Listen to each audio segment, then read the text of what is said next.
The end of the season is upon us. Ronnie, welcome to the 2021 TSBL or TBL South Conference.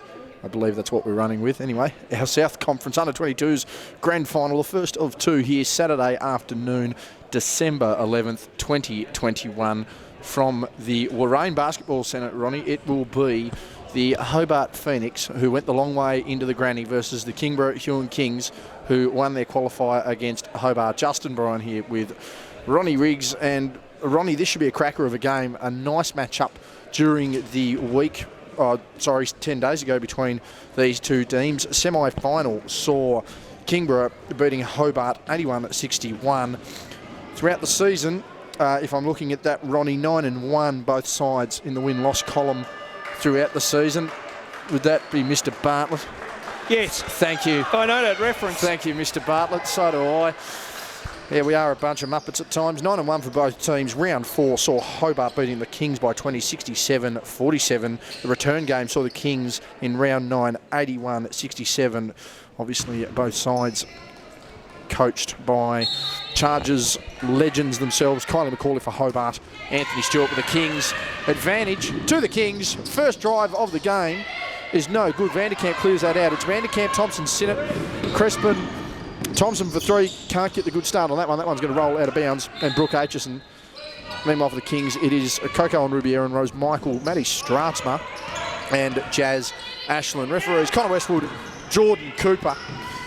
There's good passing there. Maddie Stratsma goes up, misses that one. Rebound by Sinnott. Sinnott's going to be a key player here as well for Hobart. She's proven to be a key cog on both ends of the floor, Ronnie, and she showed how key she was on Wednesday night in their prelim final win against the Wolves. Yeah, Stewie mentioned it to us pre-game, JB, how Sinnott can be that X-factor for Hobart, so I expect her to really step up here tonight.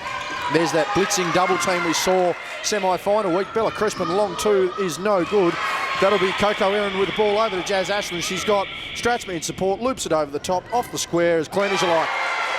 Yeah, good transition, and Stewie mentioned this, we were lucky enough to be in his pre-game talk there, JB, and he talked about how they want to be aggressive up and in and then get their transition going. As Vanderkamp, easy as you like, a little too easy, I'd say, for Coach Stewart there. Vanderkamp obviously having a couple of seasons now at NBL 1 level, getting some practice and training in there as well. Ruby Aaron, she's had a massive factor on this. She's the floor general of this team. The lane just opens up. Ashland goes all the way. Yeah, great drive. Again, just a slight lapse there on the defensive end for Hobart and open up for Jazz Ashland nicely. There's Ruby Aaron coming across there. They get the ball out of Thompson's hands. It's Crespin now. Of course, starting on the bench here for each team is Claudia Swain and Elle Ferguson. That one goes out of bounds. Meanwhile, it's Pia Rose, Shaq Bone, Neve Ball. Is that Amy Wiggins? Yes. It is Amy Wiggins, Beck Rumley, Sarah Nyhouse, Chloe Kiddo, and in support for both teams as well, Eliza Crespin, who is in plain clothes tonight, as is Holly Nash. Anthony Stewart wants a timeout. He gets that timeout. And the score is square, and we've got a clock issue. Yep. Oh, it's gone to 18, JB. Come back to her. We're going to go and adjust that one there. So 4 all. And the clock is now running? Or are they running it down to where it should be? I think they're running it down to where it should be, JB. I hope so. So 4 each to start this one, Ronnie. Backwards and forwards, and we've seen a little bit of everything from both sides so far. Yeah, certainly have. And, right now, early stages, first 2.5 minutes, and, they'll make some quick adjustments here and there. And really, that last possession where it opened up for Jazz Ashland on that drive, Hobart are going to do a better job of getting to the help defence a little bit more earlier and can't allow that drive to open up so easily. Meanwhile, for Kingborough, I'd be happy with that up and in start, kind of try and push it where you can. Stewie loves to be up-tempo type coach, and, these girls, I'm sure, will absolutely prove it. I mean, a good pre-game talk from Stewie as well too. Like I say, rare do we get some access behind the scenes on that one, JB. Yeah, absolutely. And I know that the Hobart girls spent a significant amount of time in their respective change room as well. The mountain pass now from Ashland. There's big Mike Carina doing some photography work on the sidelines as well. Good to see him in the house. He's been a busy boy today. So Ashland's met very nicely, and Thompson fighting through. She was out of bounds. And yeah, just a 4-all ball game, and I think it's fitting that two teams 9-1. They split the regular season. Hobart's going to want a big bounce-back victory here in the grand final following their qualifying efforts. They had a nice win Wednesday. I suppose we did talk about that as well, Ronald. What's the big factor there? Sorry, just as Ashland step out, 3-point shot is good. But we do talk about that factor of the 10-day break for the Kings. Meanwhile, Hobart backing up off 3 days. Now, it's good to be rested, but it's also good to be in game shape. Positives and negatives for both. Yeah, it certainly is, and I think, well, we'll soon find out at the end of this first quarter who that favours more to a degree, really. And, you know, I think I'll have a better answer for you at the quarter-time break. That's a fair assessment too. You see some of the other boys are in the building here as well. We've got the men's grand final following this one. Ashland, not a chance to catch. Good press there by Hobart as Crespin goes. She was hit on the arm. She'll go to the line. 7-4 our scoreline in favour of Hobart. Of course, a nice stacked bench there as well. A good little attendance to start. Yeah, no, it's good. I mean, I look at the Kingborough side of the floor, and as always, Kingborough always have a really good supporter base and supporter group out. You know, Hobart Phoenix have done well. They've got a bit of publicity up throughout their social media over the last 24 hours or so. I did see that. They've done some really good promotions. Yeah, so no, it's fantastic to see both clubs really, all the supporters getting behind their clubs respectively. As we mentioned, that loud Kings crowd, we'll see how much of an impact that has as well. Coach McCauley wanting a team to press up. I tell you what, Ronnie, we're going to have to invest more in this HDMI situation. We can have a little monitor for potential blind spots later. So yes, absolutely. Foul on the floor. But yes, we have managed, if you're listening, and anyone that is about will know. Yes, well, senior intern Hamish is checking out all the... and his senior intern Cozzy is helping him out as well. Yes, he is, yes. So it's good to see the boys. But we are hooked up to the TV here in the bar at Warrane, so anyone that's up and about can't get a seat or wants somewhere a bit more comfortable to watch it can sit on the couch. I believe they've unmuted the telly maybe. I hope not. Ashland wanting to go herself. 2 seconds. That one's gone to the old Chargers meeting room. It's a turnover. Yes. Substitution, sorry to interrupt, as Ferguson comes on for Crespin. Bit of zip in that lineup as well. Elle Ferguson having a nice junior season and played some very limited minutes at senior level, but has really tried to develop her game. Reaching there by Erin, that'll be her second. And Coach Stewart just wanting everyone, you know, just calm down a little bit. And, of course, those natural jitters in a final, Ronnie. Yeah, always nerves in a final, regardless of who you are. And I think that's great to see.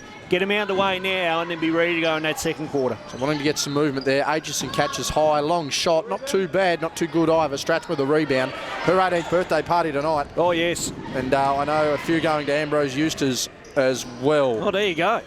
Good inside pass, but good deflection and takeaway there by Thompson. So they're looking to get up the floor. Thompson being harassed by the Erin sisters. Sinnott now harassed by Rose Michael. Floats up the floater, and that's a nice shot. Yeah, Stewie won't like that. They do a good job on the double team, but then they have to scramble back and make sure they not allow that drive to get through so easily from Sinnott. Neve Ball heading to the bench for substitution there as kick out pass, sister to sister. Floating inside's Erin, left-handed finish is good. Yeah, much better offense there. Stewie be happy with that one. And they're just too easy there. Sorry, paying a little bit of attention to the bench. A bit of ball watching by the opposition as well. Too easy there. So 9 all our scoreline. Erin wants to go inside. Goes herself. All ball there by Aitchison. Good defensive play. And Thompson out on the transition. She's got Ferguson in support. Does she go for it? She can. Wants to go herself. Steps through the defence. Can't get that. Second chance opportunity. Spins through the gap. Ripped away though by Coco Erin. In turn over to her sister Ruby. She's got Ashland in support. Trailers, Stratsma and Rose Michael. Goes herself left-handed. Once again, she'll go to the line for 2. A bit of up and down action here, which is good to see from both sides. And again, that up-tempo play, that's what Stewie's looking for here. And Stewie just bringing off, I don't know, going to have a quick word with Rose Michael. So it looks like Ruby Erin will come off as a shooter sub if she can make it. And she's missed the first, potentially make that second. Again, nice crowd building. Second final after this one, which will be a separate video. That will be... Yes, it will be. That will be the Southern Wolves taking on the Glenorchy Spartans as Neve Ball comes in. Ruby Erin heads out. A bit of foul trouble there, but just over 5 and left in this first quarter. 10-9 our scoreline. And Sinnott doubled early now. She's got Stratsma and Coco Erin to deal with. They've trapped her nicely here. They need to get it over. They do. Thompson below us now. As we're in a very advantageous position here at Lorraine. Sinnott wants to go herself. Ferguson goes inside, draws the defender. Thompson out near the car park. Aitchison, big screen. Step back, Thompson. Off the glass, if you don't mind. Is the bank open on a Saturday night, JB? I tell you what, the ATM will be very active in about 4 hours, Ronnie. I can tell you that much. There you go. Take away by Thompson. She's going to go the drive herself. Got support, takes the defender. She'll go the line for 2. Well, Thompson's seeing her eye in early here. You know, she gets that banker to go, and then she gets that steal. Now confidence goes up, so she'll be thriving on that now. With 4:49 to go, I think she could cause a little bit of damage if we're not careful here for Coach Stewart. Yeah, an absolute X factor here. And we've had multiple changes of uniform for Shana during the year. We had no knee braces, we had all sleeves, we had high socks, low socks. She settled on tonight's apparel and the team matching shoes. 1 of 2 is our scoreline there from the line. She's up 3. 13-10 Hobart's way. Erin Sisters in turn to ball. Goes past Ferguson, big screen by Ashland, but Ferguson reads it nicely, pulls up. Good movement here by the Kings. They need to get something out of it though. 10 seconds, very stagnant offence, as we talked about the other week, and I'll get to that in a second, Ronnie. Ashland for a second three of the game. Doesn't look too bad. Didn't look too great in the end. Outlet by Thompson, taken away by Michael. Hesitant pass there. Thompson asking a question. Ball pulls up from 15. That's no good either. There's not much coming out of it. They need support here. Ferguson wants to go herself, doesn't. Does late. That one goes out of bounds. That'll be King's ball. As we look at the clock here, we look at the score bench, substitutions. Our score bench consisting of the Stevenson 2, Vanderkamp 1 and Kiddo 1. Nyhouse comes in for Stratsma. And Ronnie, we just talked about that Wednesday night about, you know, the ball always being in front of the defence and all your action on and off ball in front of the defence. It makes the defence's job a lot easier. It does, and it's a better read for him as well too. Blocked by Thompson. As both referees confer there, as Jordan Cooper and Connor Westwood. But yeah, just back to the point there, Ronnie, it's a lot easier to guard if you're seeing all the action at once. It certainly doesn't make the opposition very unpredictable. No, it certainly doesn't. And I think both teams have done that well. As Chaz Ashland knocks it down from mid-range. Jazz has had a really nice season as well. It's that big athletic forward. Score is down 1. Discombobulated. The idea was there as jump ball there. Nyhouse fighting for it. Timeout has been taken. Timeout and sub. So Macaulay wants to have a look at this one. 12-13 our scoreline. 3:39 remaining in the first term. It is the 2021 South Conference Under-22s Women's Grand Final. Hobart leading by 12, Ronnie. Hobart leading by 1? Sorry, Hobart leading 13-12. They lead by 1. Thank you, JB. I'm thinking, wait a minute, did we have an... I've had a quiet Saturday. That's a first.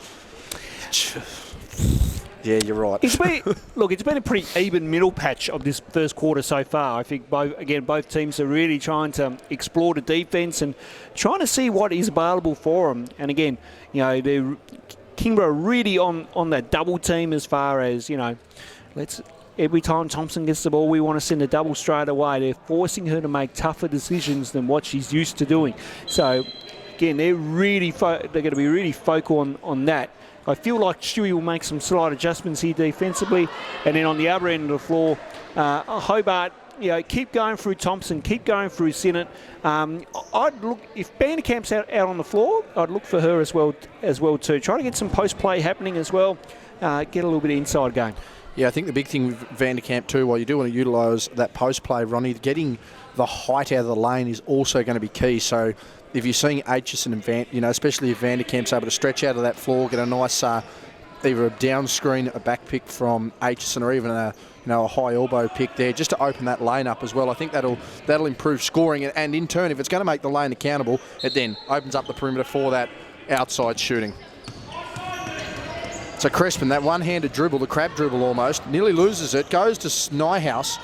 Ferguson for 3, not too bad, not too good. Rebound for Crespin. She's been given an open lane, doesn't take it. Thompson, big screen. Did that scrape anything there, Ronnie? I thought there might have been a slight graze at best. No. Didn't look anything there on my angle. Benefit of the doubt we give not. 3:18 remaining here in the first term. It is Hobart by 1, 13-12. Coco Aaron clears out her teammate, goes herself down to Nyhouse. Wait until she develops a unicorn, so to speak, and we'll get to that in a second. Michael for 3. Nyhouse grabs that one back to 13. Inside the ball. Good hands, though, by Aitchison. Entry pass was a fraction too slow. Thompson on the transition. Pulls up, and Coach Stewart wants a double on that. Gets it, and they've forced Thompson a long way from the hoop. Now they've got to recover, though. Crespin takes the body. Nice drive there to get the big out of the way. Yeah. And again, they gamble on that double team because then you have to scramble back on the defensive end to make sure you're not allowed a drive to go through. Gareth Allen and his partner Amy also in attendance. Looks like Alinta Brown's our match manager for the evening as well. Ball's open for 3. Shot drops. Bottom of the net. Tie ball game. 15-all. Nice shot there by Neve Ball. That's a crucial bucket in this first quarter. 2:20 remaining. We are dragging slow and steady. The attrition of a final. Thompson goes herself in between the tall timber, but Vanderkamp fights for a rebound. Doesn't grab it. Rose Michael clears out. It's Neve Ball running the wing. She's got Coco Aaron with the ball. Coco splits the defender herself, goes up, forces through the defence. They're going to confer here as refs. Now, I thought that, not a bailout call, Ronnie, but certainly forced a lot of contact there. Travel first before the contact, so right call there. Substitutions? Yeah, substitutions there as Ruby Aaron comes on. Now, a bit of a gamble for Coach Stewart as Coco goes out. And Rose Michael is now on. I'm surprised not to see Kylie McCauley probably get Sinnott back into this game maybe in the last 90 seconds, trying to attack Ruby defensively. Thompson pulls up from 15, wants glass, uses it, doesn't get it. Drop down now to Michael. Which reminds me, I need to pick up some supplies before I head home. Rose Michael once again. So 100 seconds left in this one. Erin drives baseline herself. Neve Ball, back-to-back threes. Bottom of the net. Kings lead by 3. That's this great confidence. And the transition, though. Oh, here we go. And good drive there by Ferguson, though, but it is that awareness, and you can see Coach Stewart. He's not happy. No, you can't get too excited. You can't be ball watching as Amy Wiggins goes to the bench for these final few minutes. Neve Ball on fire. She's got 6 of their 17. That was a long 2 now. Sorry, that was a long 3. 18-17. Ball is there again. Could have gone with a hot hand, doesn't. Ashland to Erin. Good hands by Thompson. 5 seconds. Good hands again by Thompson. 3 to go. And as that substitution now. So here's Sinnott, as we thought. She'll come into the game as Aitchison takes a quick spell. She's been good in the passing lanes. Wiggins comes in, and again, as we suspected, Ronnie, Sinnott coming in to potentially take advantage of that foul position. Yes.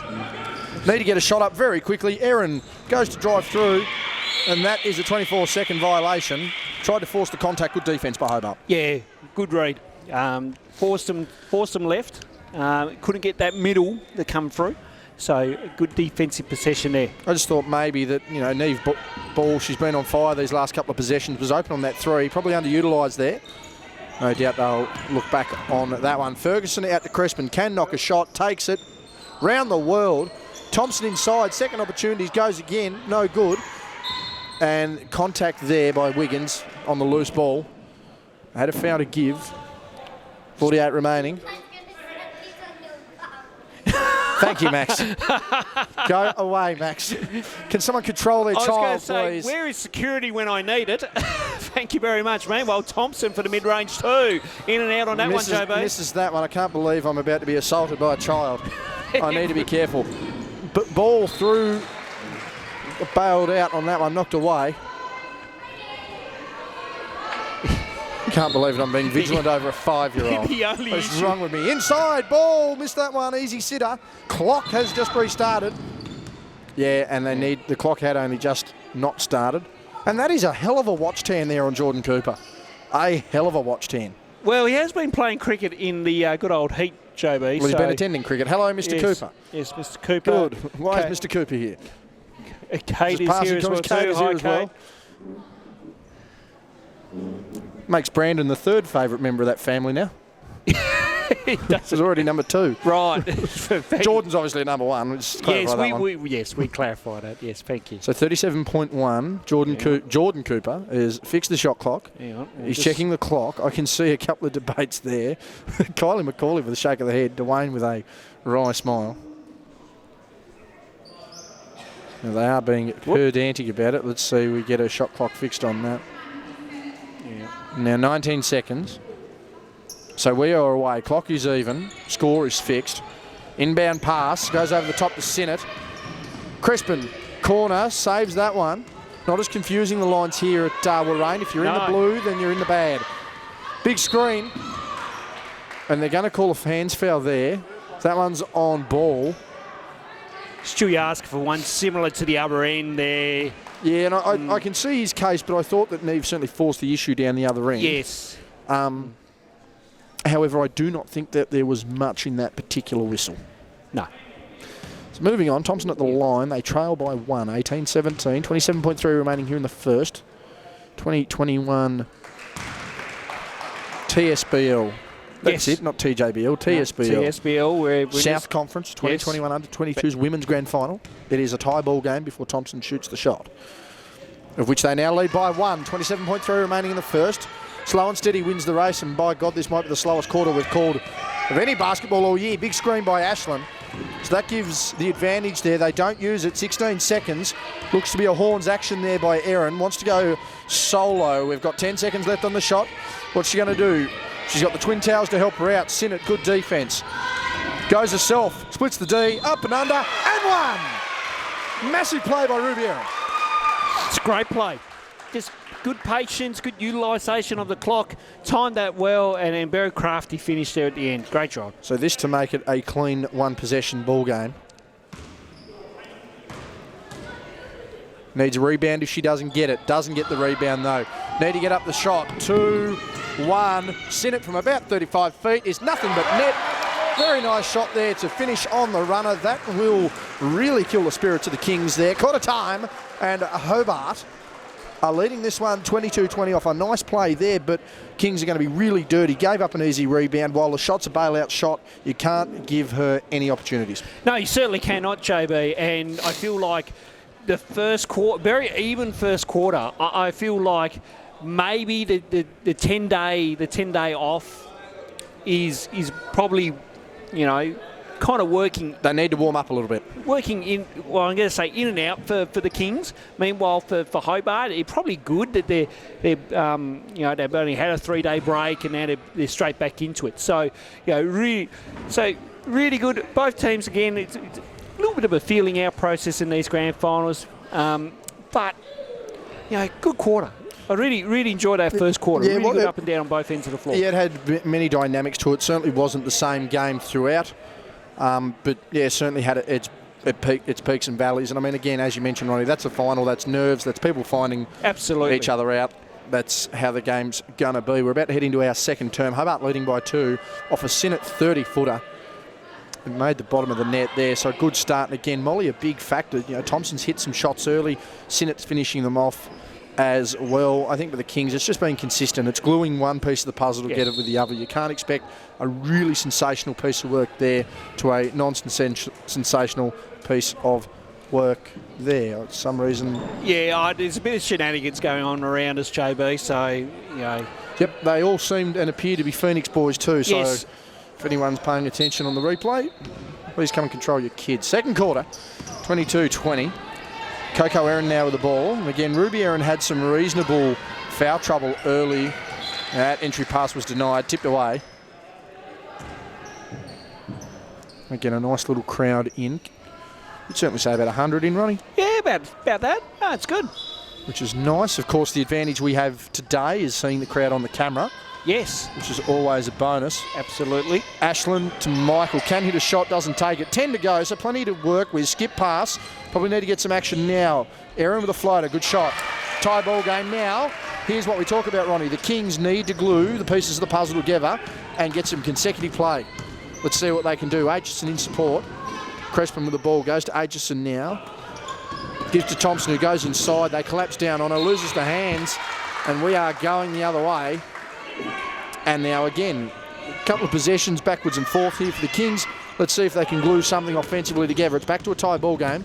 It's Erin. Splits the defence easily. She's got support, wants to go herself anyway. Up and under. That's Stratzman now on the floor. Nyhouse back on the bench.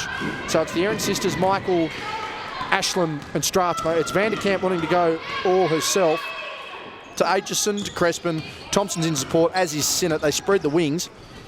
Good screen there by Aitchison.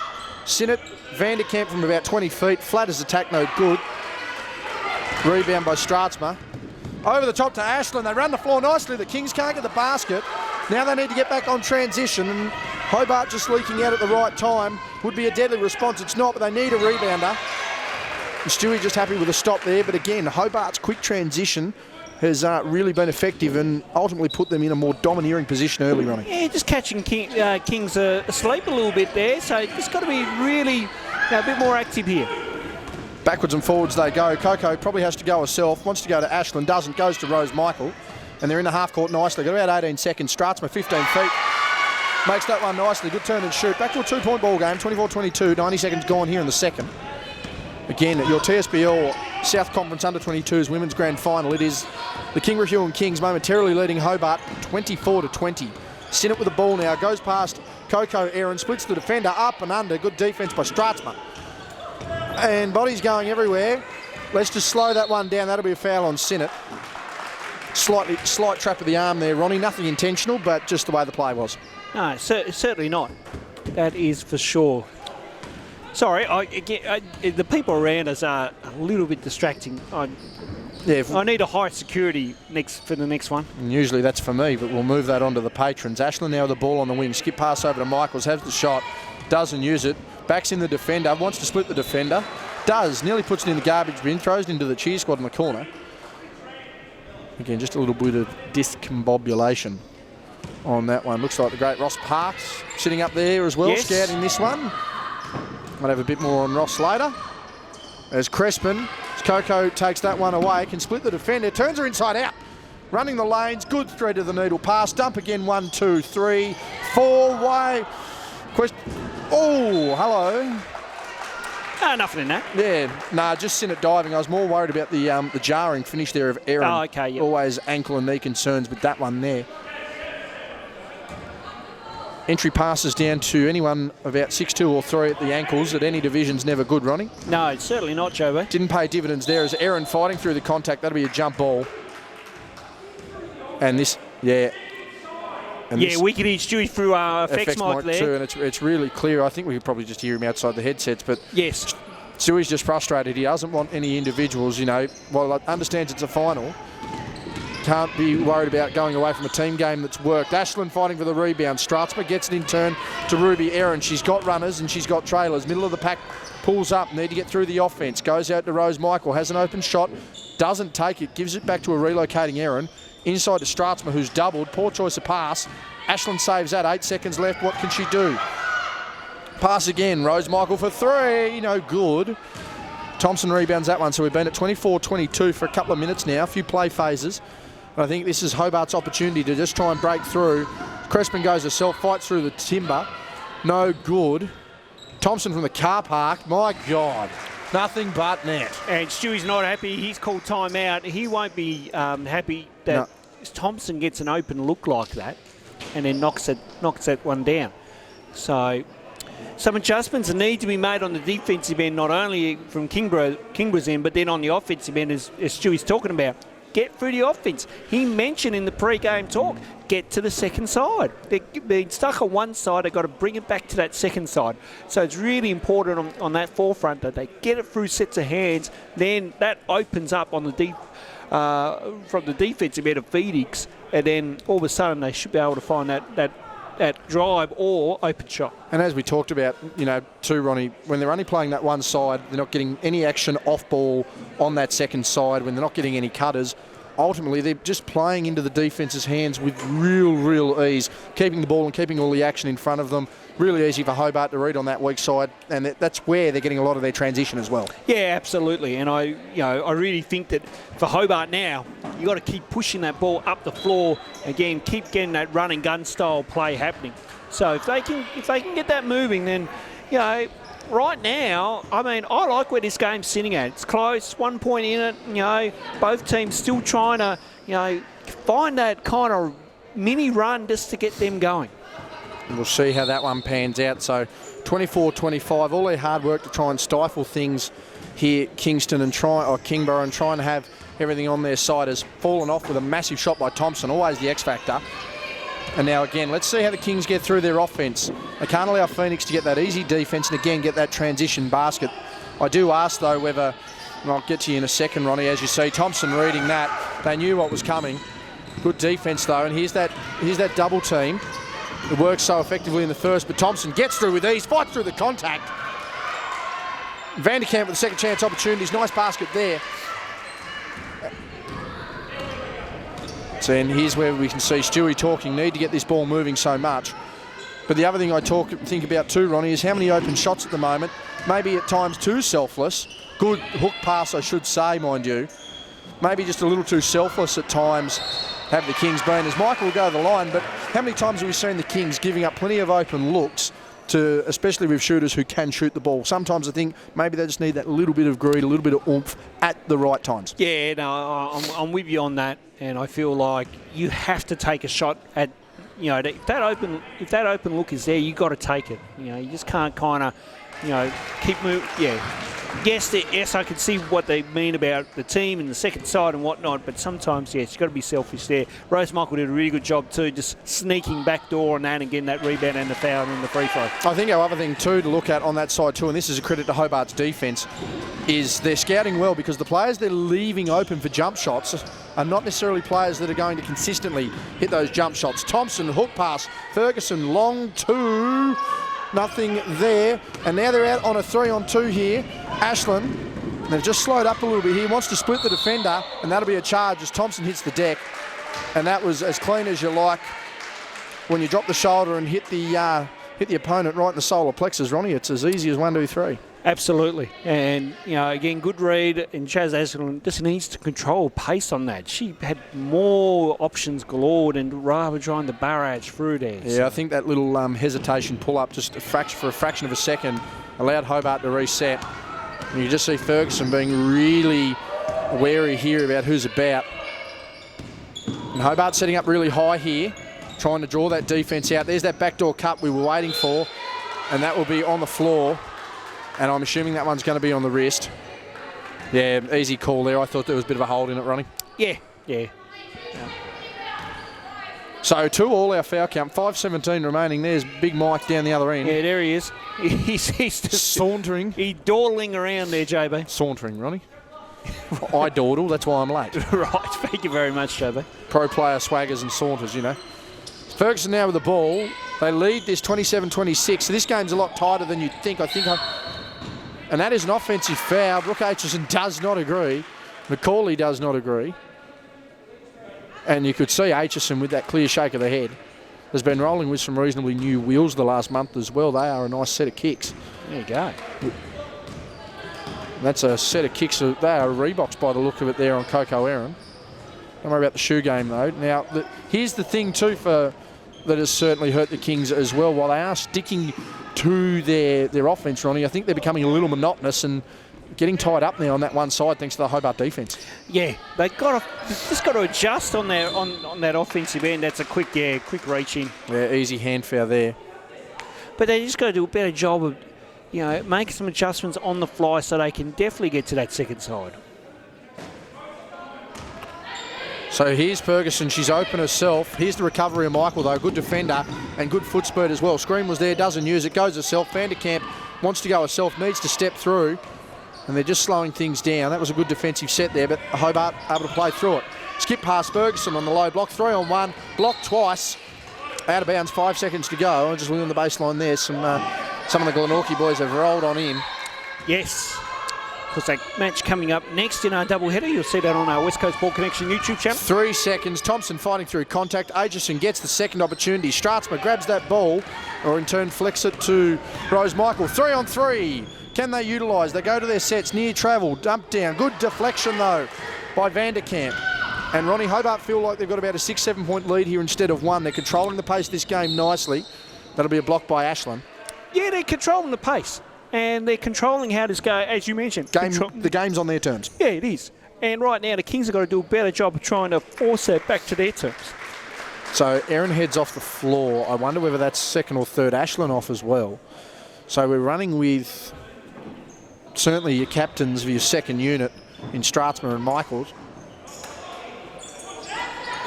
So Shaq and Neve Ball are into this one. Thompson's been doubled about 30 feet from the basket. That's opened everything up, and Ferguson gets back iron though. And that'll be, and again, yeah, brought the arms down. Yeah, so that's been that's the old pro trick, just bring them straight back up. Yeah. But if once you break that cylinder, it's easy call. Absolutely. I mentioned this before in previous calls in women's games, that when the girls kind of bring those arms slightly down and out their cylinder, that's automatic as far as the call is concerned. But just keep an eye on the NBL as well too, JB. Illawarra up at the moment against Sydney, 83-76. The Czech Jumpers play tonight in Cairns. And you'll get score updates on that one as they happen. So Thompson gets a second chance opportunity, misses that one though. Falcons galore, they need to grab that basketball. Matty Stratzma unsure on the screen. It's Aaron working through. Sinnott playing some pressing defence here as well. Hobart getting the rotation. Neve Ball has had the hot hand tonight, Ronnie. That's 3 threes, and that's going to be an inbound in violation. Yeah, just broke the line. Broke the line. Brooke broke the line, but she did not shoot the deputy. No. Crespin comes in for Aitchison. No.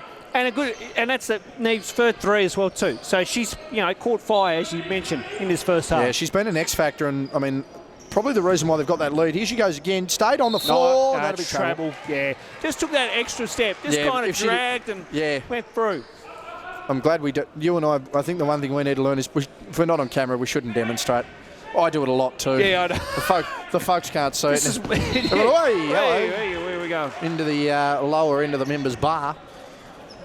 The dynamic camera system, and a big thank you to Dan Ogg, by the way. He's done a magnificent job here up at the bar at Lorraine. 25. I was going to say, for the boys there watching the screen. Yeah, nice investment. Inside pass, Vanderkamp. She was there for a day. The shot was weak. Missed.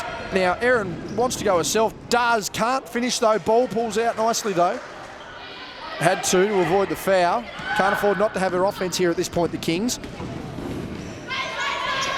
Blitzing defence there as well. Thompson ripping through nicely, and that's going to be offensive. Contact on ball, took a nice big elbow there. And, that's the hustle they want. Neve's really brought some character to this squad here.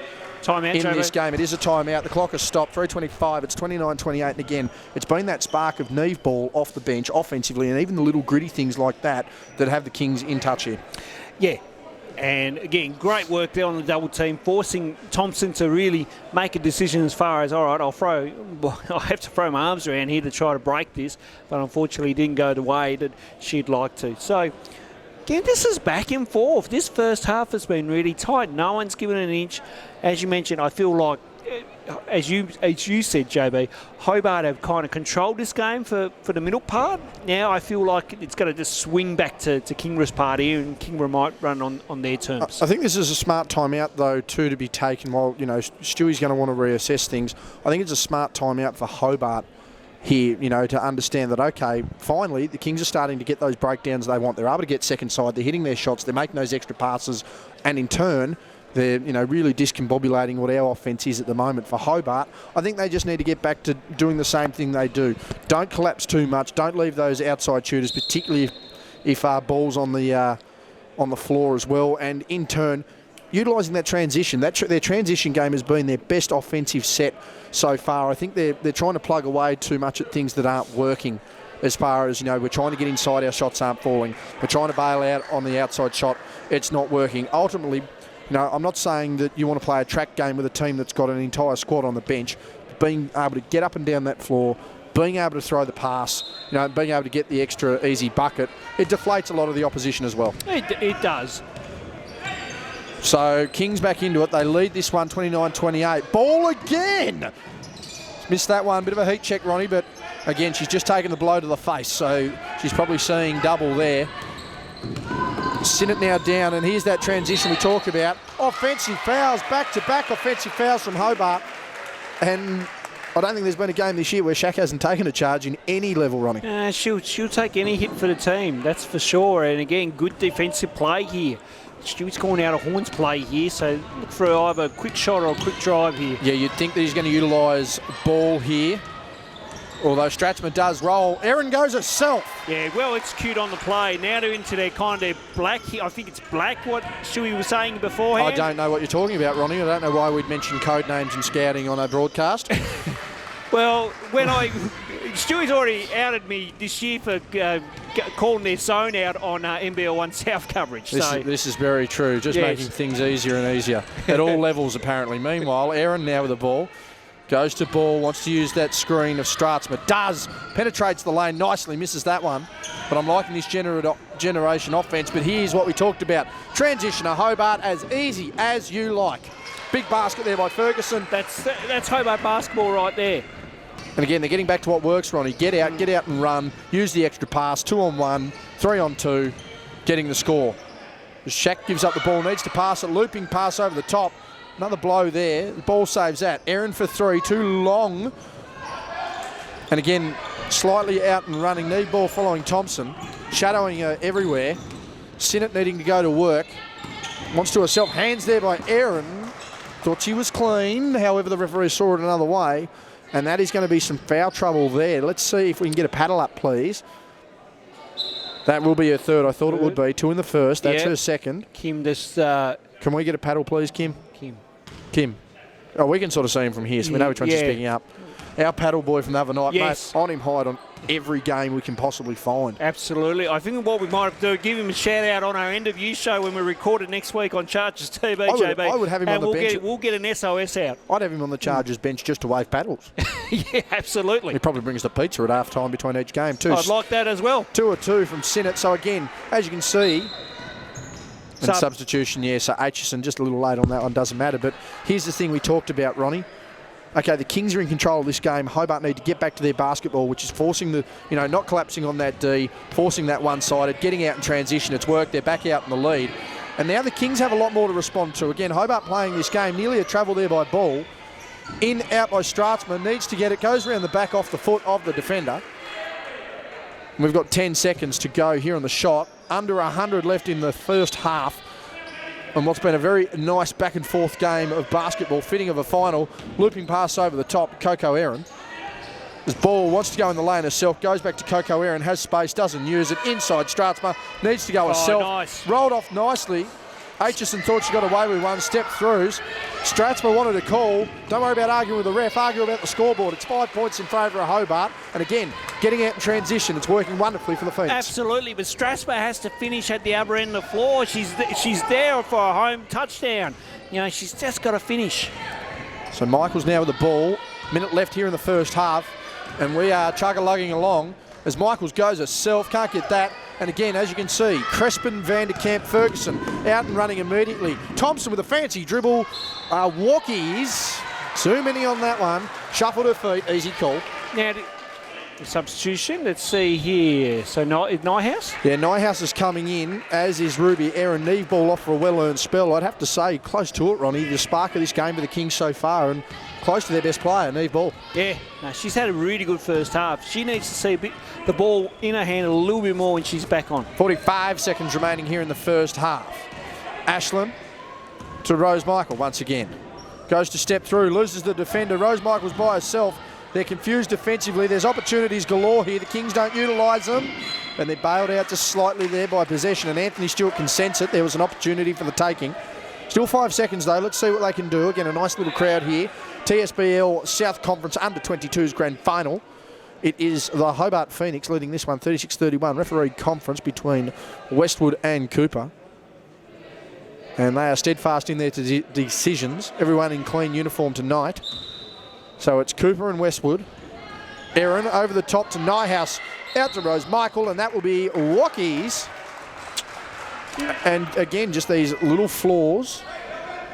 Now, here's the key for Hobart. Hobart are going to want a quick basket and a quick stop. Near triple team at Thompson off ball. Hobart with plenty of options. They spread out once again. Ferguson wants to go herself, doesn't, gives to Crespin. Thompson. They need someone to get on her. They wanted a double, didn't use it. Ferguson, step back long two, no good. Vanderkamp gets the rebound, fights through the gap, not used. And now, for the Kings, they need to take a late one shot. That ball's loose. Thompson fighting for it. Aaron with the ball. 4, 3, shoot it. 1. No good. And at half-time, the Hobart Phoenix lead this one 36-31. The Kings really look to be in charge of this one as Anthony Stewart asked the question. Yeah, so Stewie just asking the question and Stewie just doing his stewiness. So, again, 3 minutes here at half-time. 36-31, and again, you just sense that the Kings were really in control of that one, Ronnie. They had the hot hand on the shooting. They were getting the grittiness. They took 2 charges. They had the offensive foul, the swing through of the ball. Everything was flowing their way. Hobart needed to make adjustments. They didn't need to. They need to stop collapsing. They needed to get possession of that basketball. They needed to get out and run. They did that. They're up 5, and again, just with the way this game's been played, you feel that margin's probably a little more than 5 points in the realistic scheme of things. It is, and I just feel like some not wasted, but just some opportunities where those easy ones you can make inside have just cost Kingborough a little bit here, and then all of a sudden Hobart are on that run. They get those couple of transition basket margin now. This goes out to 5, so it goes out to a couple of shots here. So really now it's all about, what do we need to do better on our offensive end? Get that ball through the second side if I'm Kingborough. Get that ball, keep going into Strasbourg, but pump her up as well too. She needs to find her confidence and mojo back because she can finish inside. She's been dominant all year. She's had a really good job. She's right up there in the MVP voting as well too, JB. Is she? I'll double check that. Well, that's nice. Meanwhile, we're going to give away scouts and awards. No, People are watching this on delay, so it doesn't matter. Yeah, that's right. So she's right up. She's right up there. Meanwhile, for Hobart, again, if Kingborough's attention is all on Thompson, then Sinnott, Vanderkamp, Crespin should all step up here. So again, it's all well and good that you focus your attention on probably one of the best shooters in the South down here, but that really opens up opportunities for the others here to step up. And they certainly aren't a one-man team or one-woman team, as we've seen. Sinnott can control it at both ends of the floor. Crespin's getting out, running and shooting. Vanderkamp, we know that she likes to be potent down in that low post option there. And they've had some good contributions as well. As Ronnie shows me his running sheet. Let me have a look. I'm trying to read through this because there's a lot of... it's quite it'll be interesting to read out on the floor a little bit later on. Absolutely will be. Yeah. Anyway, half-time. Yes, half-time. We won't say any words. No, we won't. Because the words I want to say, well... I'll say surprised, Ronnie. Yeah. I'll say surprised. However, am not currently surprised. I'm glad you're holding that thing, Ronnie. My goodness. That'd just be heartbreaking for 3,000 to crash down on top of the basketball. Don't tell me that, JB. Don't tell me that. And inside the slide, Ronnie. Second half underway. 36-31 in favour of the Phoenix. Again, they're going to have to get on a bike and ride. Step through Coco Air and had the baseline, didn't use it. Inside to Stratsma. Double and triple team. That one deflected. Aitchison 1-2 there with Crespin, who's looking to control this one. Hobart lead by 5. It does feel more like a 10-point ball game. And they have got the game on their terms. Vanderkamp out high. They're going to want to get her down low. Sinnott goes the drive. Vanderkamp over the top. And a nice rebound there by Rose Michael. That'll stay in favour of the Phoenix, though. 14 on the shot clock, 9:30 remaining. It's been an atrocious game. This one feels like it's gone forever, Ronnie. Yeah. Aitchison up and under. Shot. Nice little slip there in the shot. Yeah, nice little pump fake. Got inside 15 foot. I think that's where Brooke's best work comes from as well, Ronnie. We've seen her in senior finals in previous years step up with shots like that and proven to be effective. They certainly helped Hobart with their 7-point lead right now. Inside, Stratsma. Needs to finish inside, cannot. Needs to grab that one. Wants to step through herself, doesn't. Michaels.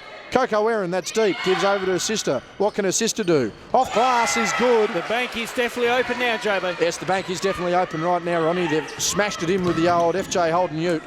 34-38. It's a 4-point ball game, but Hobart certainly still getting what they want. Thompson for the response. That one's wide and rolling into the cheer squad. Strathspey is reminding me a lot of Taylor Roberts at the moment, where Roberts had some issues, I think, finishing inside throughout the season. And then, you know, come later part of the season, she was quite dominant. So I'm just hoping Strathmore can get out of this little slump right now. That's a nice little smart screen there by Strathmore. Just a little late to react on the ball, though. But here's Hobart out on transition. This running game has suited them to a tee tonight. Despite having less of a bench, they've really managed to get this job done. Skip pass over to Crespin. Loses the handle. Just too much of an easy giveaway. And again, they're the little things we've noticed in this game, Ronnie. Those really, you know, essential cheapies from both sides. Yeah. And they're being given so easily as well too. And there's another one. I feel like both teams need to quickly sort that out. Just looking through the crowd. We've got Collins, Shelley, Darren down there, the boys from Swisher, Mark and David. Hello, boys. Bank shot, no need, but it does rattle around, misses everything. Strathmore just needs to get that ball off as quick as possible. Jump ball, Kings will remain. Speaking of Strathmore, both parents in the crowd, the Nye houses. Yes. Who's who around here? Very much a who's who. Yes. Looks to be a Britton as well, Jen Britton. Yep. Coco and Ruby's parents, the balls. Of course, who's who of Hobart as well. We'll get to them. Yep. Ruby for three, no good. Long rebound. Coco with that one. She's well flustered. Rose Michael can hit an outside shot. One of the bankers not there. Out ahead of the pack, Thompson's running. Oh, too easy for Shana Thompson. A little too easy, and she's frustrated with herself. However, still 7.5 remaining in the third, let alone the fourth, as Erin goes to step through herself. Speaking of Erin, there's Coco. Snap, crackle, and pop, as you like. And this one's back to 2. And that one's out of bounds, and you can just sense a little bit of momentum here building for the Kings. Hobart just need a bit of composure on their breaks. They do, and I feel that right now they just got to slow this down. Obviously the running gun not working at the moment, so let's just slow this one down and get through some sets of hands. We've got Davey, we've got Parks, we've got Westwood, we've got Swain, we've got the Don himself, the Crespin. Yes. Tomo down there as well with Brad, Tracy Smith by the looks of that. Yes. Big Mike Carina on the camera there as Ashland wants to back down from a mile out, turns round awkward. Not a good option. Result showed. Inside 7 minutes now in the third. And it's back to a 2-point ball game. You can sense a bit of gist. Brooke Aitchison again needs to punish them when she's that open. Can't. Coco in turn to Ruby. Back to Coco. They run the floor. Goes herself. Big basket by the sisters. As that one's deflected into the crowd. Smart there by Rose Michael not to give up the foul as Ferguson heads to the bench. Stewie needs as much room as possible.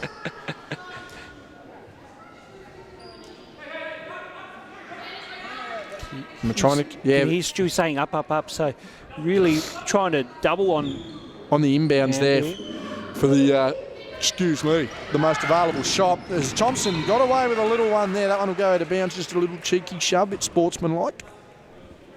And again, the Glenorchy boys down there in the baseline. Yes. Of course, I know Phoenix Roby tonight as well too. We'll touch on that in our men's coverage. Absolutely, he's up there in Vegas. Yes. And certainly not for the Vegas type. There was another Roby that used to like the Vegas type of Brisbane, but we'll stay on a different train of thought there. Shower foul on Thompson. Yeah, and that was just a smart play by Rose Michael. I didn't think there really was too much in it, but again, just using the angle of the ref and using the angle of the drive. Yeah. Tie ball game now, 38 apiece.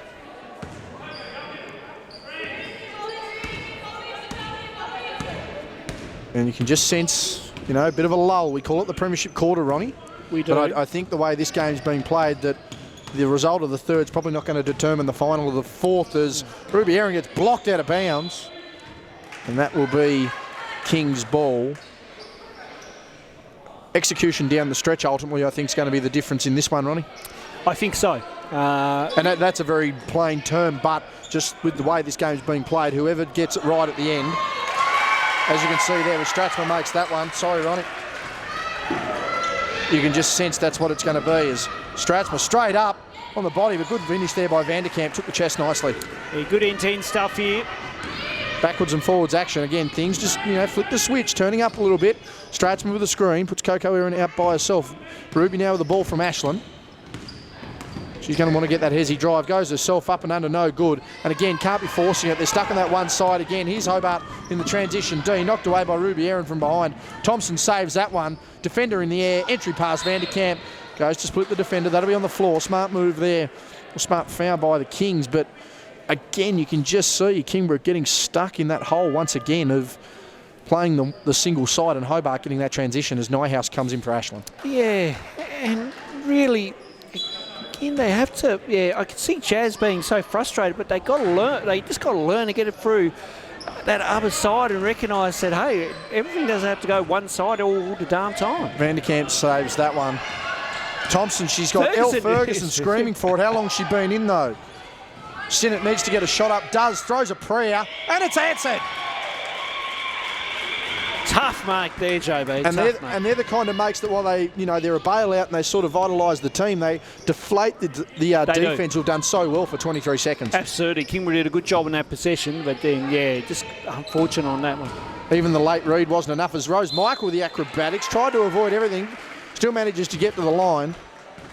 And here's just a good chance for everyone to calm down, for everyone to breathe, set the free throws, and let's get back on D. Yeah, 4:42 remaining. I mean, right now, feels like every possession is kind of this, you feel your heartbeat a little bit more. You're trying to do what's right for the team.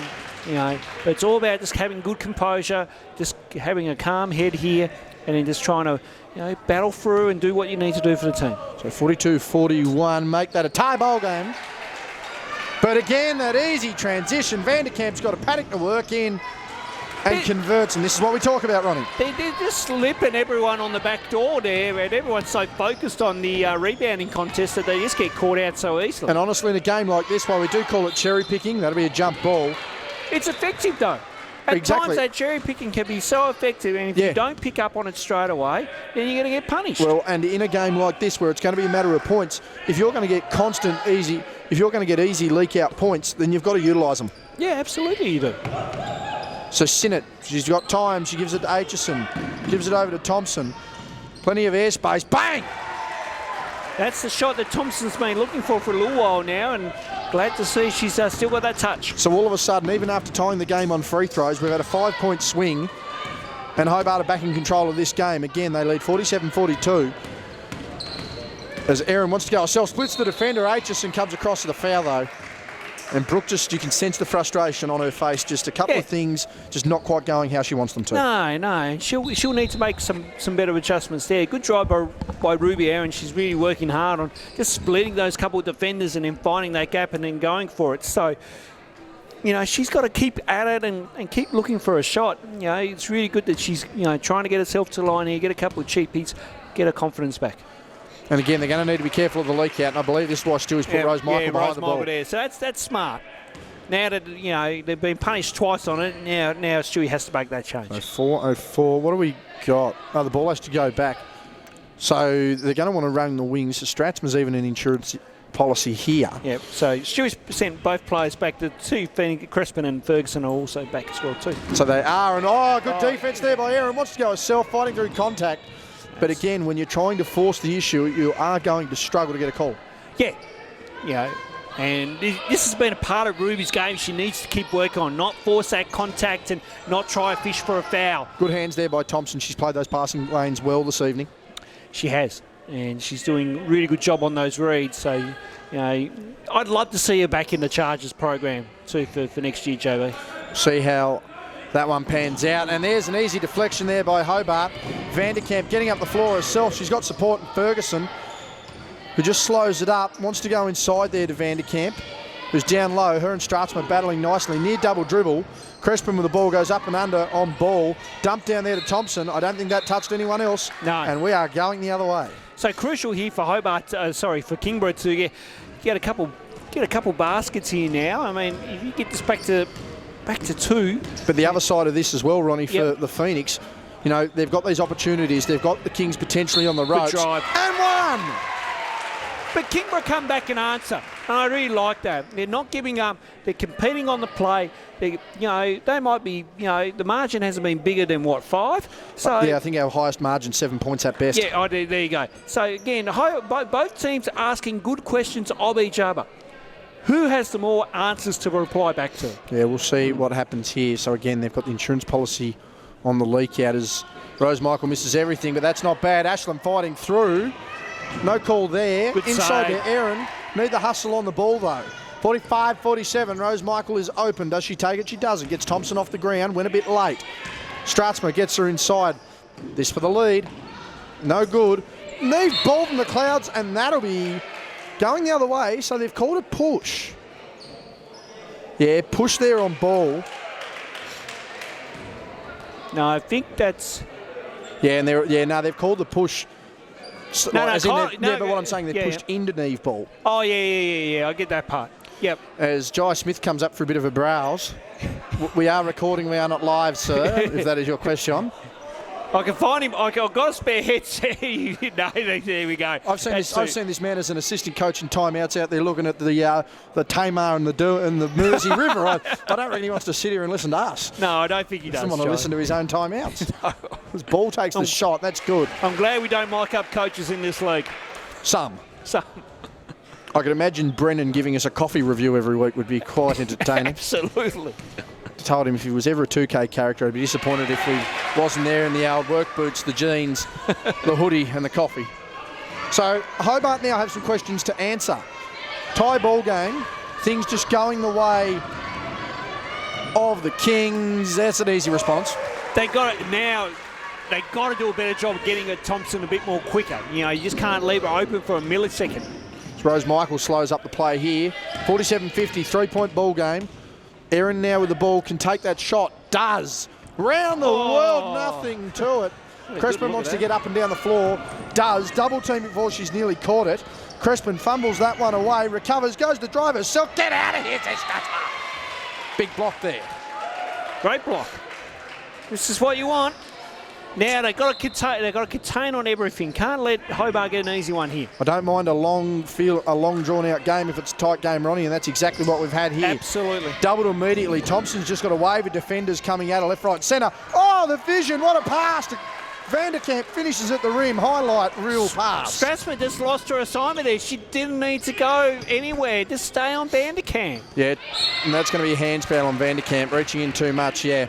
And you just see, keep your hands out of that one. The ball straight to Westwood. Nearly hits him in the funny bone. Nothing humorous about it. You just can't go run a double. I would have stayed on that if I was Manny Stratsma.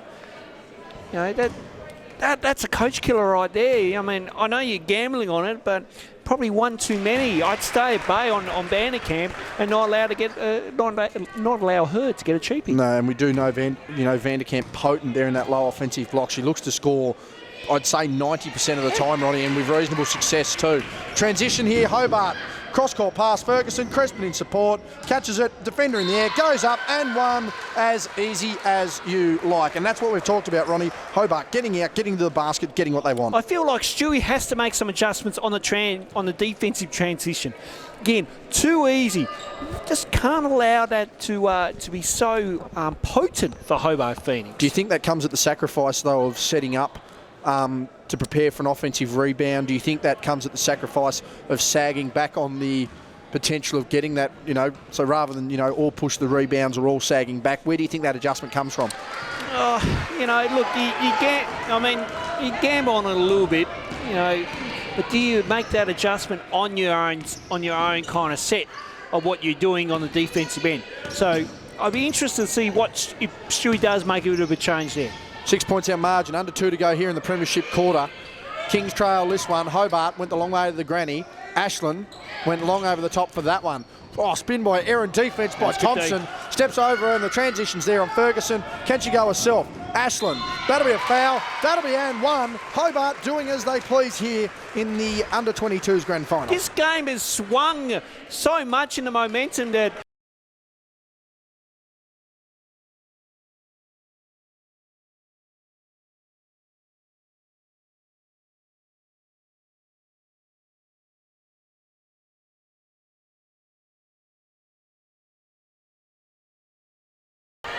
meanwhile, Mr. Olympia is not. Jump ball, and again, everything just going the way here at Phoenix. They're up 8. But as I was mentioning before, this game right now, swinging in the favour of Hobart so nicely that right now we've got the biggest lead of the game so far, JB. Game high, 8-point lead. We did talk how the third quarter may be the premiership quarter. We don't feel it will be, but just the way they're closing late here, that would have been off Kings. Good defence there by Ferguson. Ball fighting through. Ferguson sticking with the ball now with Ashland in turn. Ruby Aaron. No good. Rebound by Rose Michael. Again, Ruby Aaron, she's got Coco in support. Doesn't go. Nearly triple team. Thompson's hit the deck. Is she okay? She is. Neve Ball. She's gone quiet here in this third term. A nice potent first half. Ashland wrestling for it. Hobart will get the ball with a chance to make this our first double-digit lead of the game. And we need a mop. We need a mop. There's mops down in the I know where they are, JB. Yes, they were down there. Down there. Mr. Vanderkamp was using them before, and yes. Claudia Swain's going to see some minutes here. She's to talk to by Macaulay. And they're going to use the towel here, JB. They are. We need Paddle Boy, and we need the FIBA mop boy, Ronnie. Yeah, we do. Have you seen that guy? Yes, I have. Yep. It's unbelievable. So Aitchison heads out. Swain sees her first minutes, and she's worked through her junior season nicely. Of course, members of the Shot Lab, Swisher, and they are in there on the daily. They are. So it's good to see their work being rewarded here at a more senior level. So minute 12 remaining here in the third. Thompson needs to get this one in. Does. Over to Swain. Bit of miscommunication there. Couldn't help with that one there. Still fighting through though with Swain. And Erin now with the ball. Skip past Neve Ball. Made a few shots early. Hasn't made one here in the third, I don't believe. Erin goes down to assist to Ruby. So Coco to Ruby. Snap, crackle and pop as easy as you like. Now, here's where the defence needs to come into it. As Ashland intercepts that one. Slippery floor. Probably got away with the travel. Floated up by Coco. Can't get that one to fall. Ashland late on the scene. Nearly gives up. Again, that transition. They are now counteracting, and that'll be a backcourt violation. But yes, it will. You can see where that change has been made defensively for the Kings. Correct. And Stewie's done a good job of making that change. So now, can they just get a couple of baskets here in these last 40 seconds and really get it back to a one possession ball game? So 57-51, Macaulay imploring her girls, and that's one thing. Kylie has been extremely consistent with her coaching. The message has been there. There hasn't been erratic, and I'd actually probably give her credit. She has not had to change things up. That'll be on Rose Michael coming across. Stewie not happy with it, but I think the thing that is helping Kylie here is, staying calm, staying composed. 5 fouls to Rose Michael. That is a game changer heading into the fourth quarter. It is. And Stewie I suppose Stewie has taken a gamble in regards to keeping Rose Michael out on the floor as well too. So that will see her evening done, 38.3 remaining. But yeah, I do wonder here, Ronnie, just how this goes. Does Vanderkamp fighting through everything? Got the call late. Thought she forced the issue a little too much there. Got the call. She'll head to the line. Meanwhile, shenanigans happening in the other area. My God. The vanity. Yeah. The absolute vanity. Anyway, it's like as Ashland heads off and Stratsma heads in. Sorry, yeah, Stratsma back in. So it's Stratsma Wiggins, who's been used as a pinch hitter in this one. But yeah, full credit to who's in the moon boot, Ronnie? They're a Glenorchy player. Yeah, hang on. I'll get a better look at that looks like three-quarter time. Looks like a McCarthy or Crennan maybe. Ruby Aaron gets blocked, but Stratsma recovers. So again, 4-point ball game. Hobart wanting to get that easy transition and they can't. Thompson over the top to Swain. Probably needed to come at that ball a little more. That'll come with a bit of training. Pass there. Vanderkamp wants to go herself. Bodied by Stratsma in the block too. Fighting with that ball is Ball. Claudia. Swain, that is, and that'll be a foul there on Ball. And I think just the key here too, Ronnie, just as far as Macaulay, she's been very composed as a coach. She hasn't been needing to change up so much, and I think that's a credit with the way the team's played. We've seen Stewie had to make a few adjustments, but Macaulay, for the most part, really stuck fat with the game plan, and it's paying off well for her girls. It is. And right now, I feel like Hobart are in the box seat. As much as this game is, nearly swinging back to Kingborough, Hobart have controlled this nicely here. Yeah, no, they've been able to iron out the creases when they've appeared as Swain gets in, gets the offensive board, back to Crespin, in turn to Thompson, gets it up on the buzzer, no good. So at three-quarter time, a 5-point lead in favour of the Hobart Phoenix. And back to the drawing board here for the Kings. 58-53 is our scoreline. McCarthy or Crennan on the crutches, Ronnie? I'm just trying to see. They have disappeared. McCarthy's fine.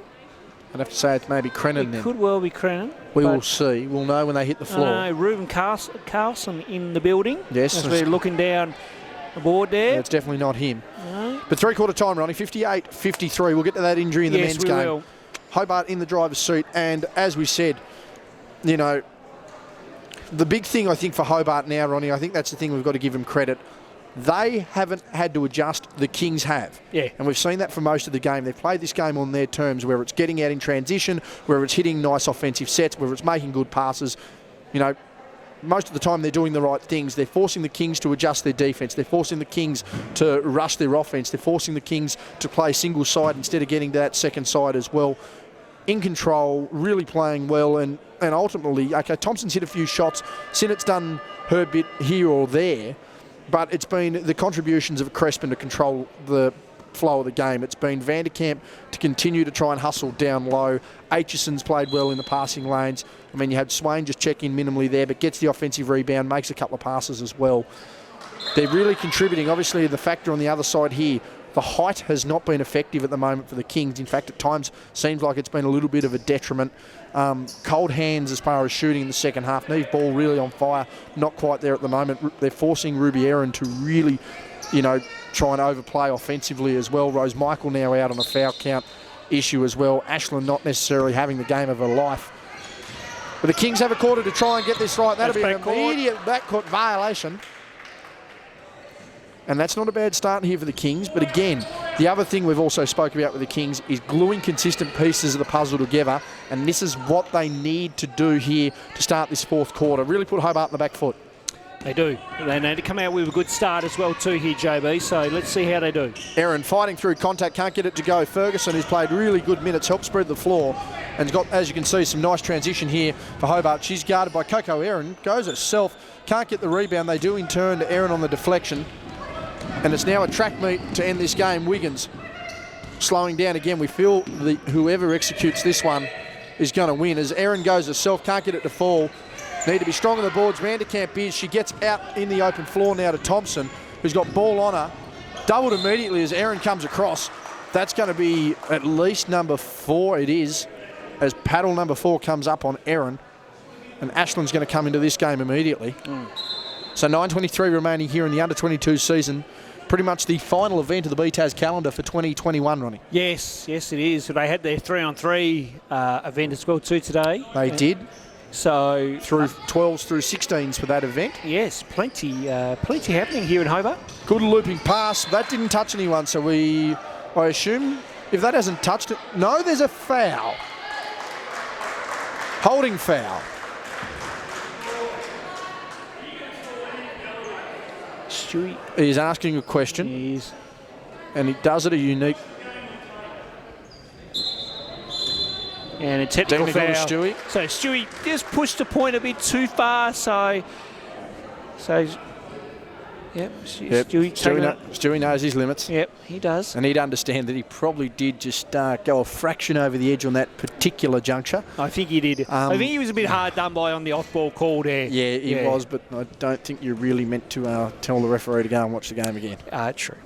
That's true. But that's heat of the moment stuff. It is. No hard feelings.